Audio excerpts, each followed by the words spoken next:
ನಮಸ್ಕಾರ ಸ್ನೇಹಿತರೆ, ಇನ್ನು ಕೆಲವೇ ವರ್ಷಗಳಲ್ಲಿ ಜಗತ್ತಿನ ನಕ್ಷೆಯಿಂದ ಇಂದು ಇಡೀ ದೇಶವೇ ಮಾಯವಾಗಲಿದೆ ಅಂದ್ರೆ ನೀವು ನಂಬ್ತೀರಾ?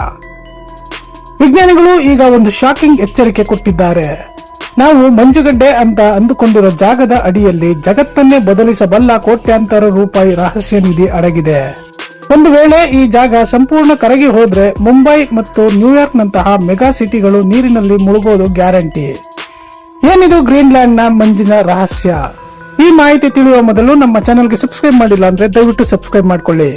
ಸ್ನೇಹಿತರೆ, ವಿಜ್ಞಾನಿಗಳು ಇತ್ತೀಚೆಗೆ ಜಗತ್ತಿಗೆ ಒಂದು ಅತ್ಯಂತ ಶಾಕಿಂಗ್ ಆದ ಎಚ್ಚರಿಕೆಯನ್ನು ನೀಡಿದ್ದಾರೆ. ಈ ಎಚ್ಚರಿಕೆಯು ಪ್ರಪಂಚದ ಅತಿ ದೊಡ್ಡ ದ್ವೀಪವಾಗಿರುವ ಗ್ರೀನ್ಲ್ಯಾಂಡ್ಗೆ ಸಂಬಂಧಿಸಿದ್ದಾಗಿದೆ. ನಾವು ಇವತ್ತು ನಕ್ಷೆಯಲ್ಲಿ ನೋಡುವ ಗ್ರೀನ್ಲ್ಯಾಂಡ್ ಭವಿಷ್ಯದಲ್ಲಿ ಸಂಪೂರ್ಣವಾಗಿ ಬದಲಾಗಲಿದೆ. ಬರುವ 2100ರ ವೇಳೆಗೆ ಗ್ರೀನ್ಲ್ಯಾಂಡ್ ತನ್ನ ಬಹುಪಾಲು ಮಂಜುಗಡ್ಡೆಯನ್ನು ಕಳೆದುಕೊಳ್ಳಬಹುದು ಎಂದು ಸಂಶೋಧನೆಗಳು ಹೇಳುತ್ತಿವೆ. ಪ್ರಸ್ತುತ ಗ್ರೀನ್ಲ್ಯಾಂಡ್ನ 80%ಕ್ಕಿಂತ ಹೆಚ್ಚು ಭಾಗವು ದಪ್ಪನೆಯ ಮಂಜಿನ ಪದರದಿಂದ ಆವೃತವಾಗಿದೆ. ಇಲ್ಲಿರುವ ಮಂಜುಗಡ್ಡೆಯು ಕೆಲವು ಕಡೆಗಳಲ್ಲಿ ಬರೋಬ್ಬರಿ 3 ಕಿಲೋಮೀಟರ್ನಷ್ಟು ದಪ್ಪಗಿದೆ. ಇಡೀ ಭೂಮಿಯ ಮೇಲೆ ಇರುವ ಸಿಹಿ ನೀರಿನ ಒಟ್ಟು ದಾಸ್ತಾನಿನಲ್ಲಿ 10% ಭಾಗ ಇಲ್ಲೇ ಅಡಗಿದೆ. ಆದರೆ ಇತ್ತೀಚಿನ ವರ್ಷಗಳಲ್ಲಿ ಜಾಗತಿಕ ತಾಪಮಾನ ಅಥವಾ ಗ್ಲೋಬಲ್ ವಾರ್ಮಿಂಗ್ ವಿಪರೀತವಾಗಿ ಹೆಚ್ಚಾಗುತ್ತಿದೆ. ಮನುಷ್ಯರು ಮಾಡುತ್ತಿರುವ ಮಾಲಿನ್ಯದಿಂದಾಗಿ ಭೂಮಿಯ ಉಷ್ಣಾಂಶ ವರ್ಷದಿಂದ ವರ್ಷಕ್ಕೆ ಏರುತ್ತಿದೆ. ಈ ಹೆಚ್ಚುತ್ತಿರುವ ಶಾಖಕ್ಕೆ ಈಗ ಗ್ರೀನ್ಲ್ಯಾಂಡ್ನ ಹಿಮನದಿಗಳು ಅಥವಾ ಗ್ಲೇಸಿಯರ್ಗಳು ತುತ್ತಾಗುತ್ತಿವೆ. ವಿಜ್ಞಾನಿಗಳ ಪ್ರಕಾರ ಗ್ರೀನ್ಲ್ಯಾಂಡ್ನಲ್ಲಿ ಮಂಜು ಕರಗುವ ವೇಗವು ಹಿಂದೆಂದಿಗಿಂತಲೂ ದುಪ್ಪಟ್ಟಾಗಿದೆ. ಪ್ರತಿ ಸೆಕೆಂಡ್ಗೆ ಇಲ್ಲಿ ಸಾವಿರಾರು ಟನ್ ಮಂಜುಗಡ್ಡೆ ಕರಗಿ ನೀರಾಗಿ ಸಮುದ್ರವನ್ನು ಸೇರುತ್ತಿದೆ. ಉಪಗ್ರಹದ ಚಿತ್ರಗಳನ್ನು ಗಮನಿಸಿದರೆ ಗ್ರೀನ್ಲ್ಯಾಂಡ್ನ ಬಿಳಿ ಬಣ್ಣದ ಹೊದಿಕೆ ದಿನದಿಂದ ದಿನಕ್ಕೆ ಕಿರಿದಾಗುತ್ತಿರುವ ಸ್ಪಷ್ಟವಾಗಿ ಕಾಣುತ್ತದೆ. ಬ್ರೈಟ್ ಸೈಡ್ ಬಿಡುಗಡೆ ಮಾಡಿರುವ ಈ ಥಂಬ್ನೇಲ್ ಚಿತ್ರವು ಭವಿಷ್ಯದ ಭೀಕರ ಸತ್ಯವನ್ನು ನಮಗೆ ತೋರಿಸುತ್ತದೆ. ಇದರಲ್ಲಿ ಒಂದು ಕಡೆ ಇಂದಿನ ಹಿಮಾವೃತ ಗ್ರೀನ್ಲ್ಯಾಂಡ್ ಇದ್ದರೆ ಮತ್ತೊಂದು ಕಡೆ ಭವಿಷ್ಯದ ಹಸಿರು ಗ್ರೀನ್ಲ್ಯಾಂಡ್ ಇದೆ. ಹಸಿರು ಎಂದ ತಕ್ಷಣ ಇದು ನಮಗೆ ನೋಡಲು ಸುಂದರವಾಗಿ ಕಾಣಿಸಬಹುದು. ಆದರೆ ಪರಿಸರ ವಿಜ್ಞಾನದ ದೃಷ್ಟಿಯಿಂದ ಇದು ಜಗತ್ತಿಗೆ ಕಾದಿರುವ ಅತಿ ದೊಡ್ಡ ವಿನಾಶದ ಮುನ್ಸೂಚನೆಯಾಗಿದೆ. ಒಂದು ವೇಳೆ 2100ರ ವೇಳೆಗೆ ಈ ಮಂಜುಗಡ್ಡೆ ಕರಗಿದರೆ ಜಗತ್ತಿನ ಸಮುದ್ರದ ಮಟ್ಟ ಭೀಕರವಾಗಿ ಏರಲಿದೆ. ಕೇವಲ ಗ್ರೀನ್ಲ್ಯಾಂಡ್ನ ಮಂಜಿನಿಂದಲೇ ಜಾಗತಿಕ ಸಮುದ್ರದ ಮಟ್ಟ ಸುಮಾರು 1 ಮೀಟರ್ನಷ್ಟು ಹೆಚ್ಚಾಗಬಹುದು ಎಂದು ಅಂದಾಜಿಸಲಾಗಿದೆ. ಕೇವಲ 1 ಮೀಟರ್ ತಾನೇ ಎಂದು ನಾವು ಇದನ್ನು ಸುಲಭವಾಗಿ ತಳ್ಳಿ ಹಾಕುವಂತಿಲ್ಲ. ಸಮುದ್ರದ ಮಟ್ಟ ಕೇವಲ 1 ಮೀಟರ್ ಹೆಚ್ಚಾದರೆ ಜಗತ್ತಿನ ಕರಾವಳಿ ನಗರಗಳಿಗೆ ದೊಡ್ಡ ಆಪತ್ತು ಕಾದಿರುತ್ತದೆ. ಭಾರತದ ಆರ್ಥಿಕ ರಾಜಧಾನಿಯಾದ ಮುಂಬೈ ನಗರದ ಹಲವು ಭಾಗಗಳು ಸಂಪೂರ್ಣವಾಗಿ ನೀರಿನಲ್ಲಿ ಮುಳುಗಬಹುದು. ಚೆನ್ನೈ, ಕೋಲ್ಕತ್ತಾ ಮತ್ತು ಬೆಂಗಳೂರಿನಂತಹ ಕರಾವಳಿ ಪ್ರದೇಶಗಳು ಭೀಕರ ಪ್ರವಾಹದ ಭೀತಿಯನ್ನು ಎದುರಿಸಬೇಕಾಗುತ್ತದೆ.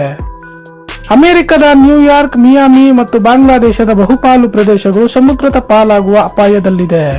ಜಗತ್ತಿನಾದ್ಯಂತ ಕೋಟ್ಯಾಂತರ ಜನರು ತಮ್ಮ ಮನೆಗಳನ್ನು ಕಳೆದುಕೊಂಡು ನಿರಾಶ್ರಿತರಾಗಬೇಕಾಗುತ್ತದೆ. ಈ ಪರಿಸ್ಥಿತಿಯನ್ನು ವಿಜ್ಞಾನಿಗಳು ಕ್ಲೈಮೇಟ್ ರೆಫ್ಯೂಜಿ ಬಿಕ್ಕಟ್ಟು ಎಂದು ಕರೆಯುತ್ತಾರೆ.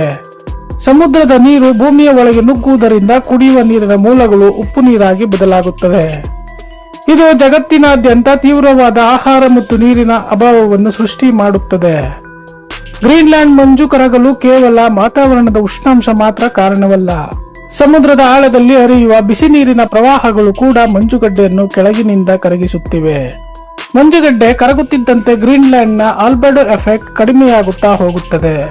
ಆಲ್ಬೆಡೋ ಎಫೆಕ್ಟ್ ಎಂದರೆ ಬಿಳಿ ಮಂಜು ಸೂರ್ಯನ ಶಾಖವನ್ನು ಮರಳಿ ಬಾಹ್ಯಾಕಾಶಕ್ಕೆ ಪ್ರತಿಫಲಿಸುವ ಪ್ರಕ್ರಿಯೆ.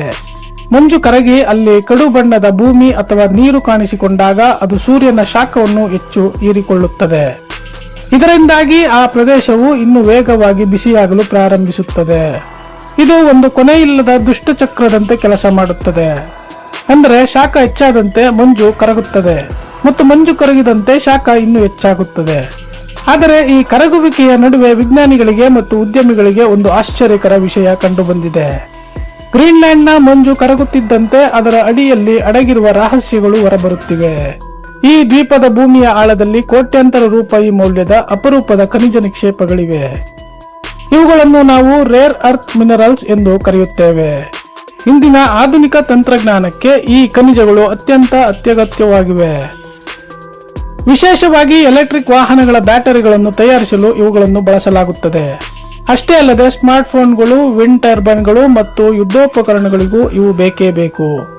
ಪ್ರಸ್ತುತ ಈ ಖನಿಜಗಳ ಮಾರುಕಟ್ಟೆಯಲ್ಲಿ ಚೀನಾ ದೇಶದ ಏಕಸ್ವಾಮ್ಯ ಹೆಚ್ಚಾಗಿದೆ. ಹಾಗಾಗಿ ಗ್ರೀನ್ಲ್ಯಾಂಡ್ನಲ್ಲಿ ಮಂಜು ಕರಗುತ್ತಿರುವುದು ಜಗತ್ತಿನ ದೊಡ್ಡ ದೊಡ್ಡ ಕಂಪನಿಗಳಿಗೆ ಹೊಸ ಆಶಾವಾದ ಮೂಡಿಸಿದೆ.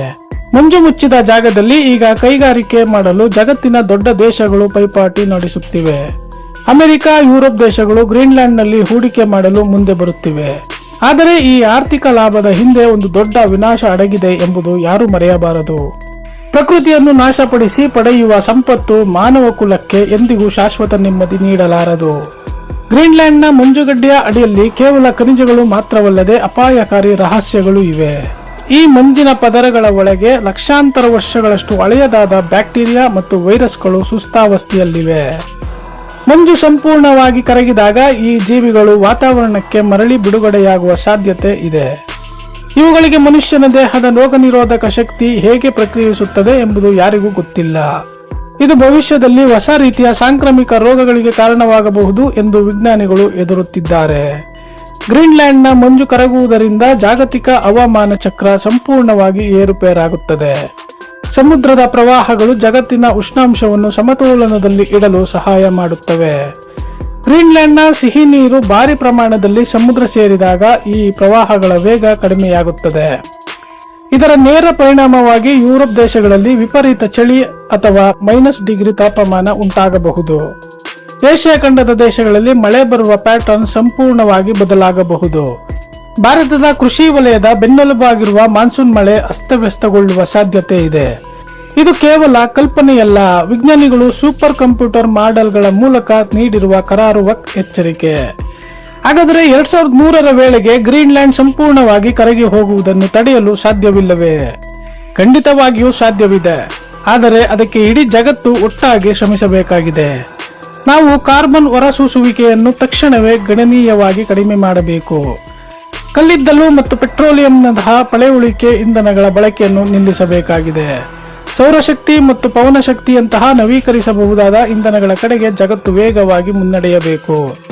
ಕಾಡುಗಳನ್ನು ಬೆಳೆಸುವ ಮೂಲಕ ಭೂಮಿಯ ಉಷ್ಣಾಂಶ ಹೆಚ್ಚಾಗದಂತೆ ನೋಡಿಕೊಳ್ಳುವುದು ಇಂದಿನ ತುರ್ತು ಅಗತ್ಯ. ಗ್ರೀನ್ಲ್ಯಾಂಡ್ ಕರಗುವಿಕೆ ಎಂಬುದು ಕೇವಲ ಯಾವುದೋ ಒಂದು ದೂರದ ದೇಶದ ಸಮಸ್ಯೆಯಲ್ಲ.